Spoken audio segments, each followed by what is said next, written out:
অবশেষে ভোট কেন্দ্রে mobile phone নিয়ে প্রবেশের ক্ষেত্রে নিষেধাজ্ঞা প্রত্যাহার করেছে নির্বাচন কমিশন। নির্বাচনের দিন সাংবাদিক ও পর্যবেক্ষকদের মোবাইল ফোন নিয়ে ভোট কেন্দ্রে যেতে বাধা নেই বলে জানিয়েছেন নির্বাচন কমিশনার ব্রিগেডিয়ার জেনারেল অবসরপ্রাপ্ত আবুল ফজল মোহাম্মদ সানাউল্লাহ। সোমবার 9 ফেব্রুয়ারি আগারগাঁওয়ে নির্বাচন ভবন চত্বরে সাংবাদিকদের জন্য করা বুথ পরিদর্শনকালে এ তথ্য জানান তিনি।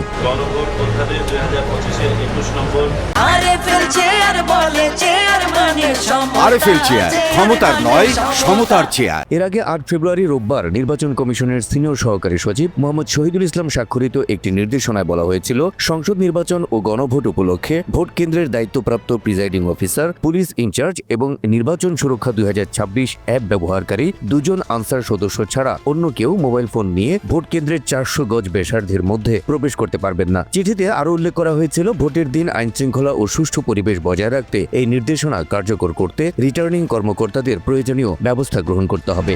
আমরা হুঁশিয়ারি দিচ্ছি, আজকে সন্ধ্যার মধ্যে দিনের আলো থাকতে থাকতে এই বিধিবিধান পরিবর্তন করেন। আগামীকাল না হলে ইলেকশন কমিশন ঘেরাও হবে।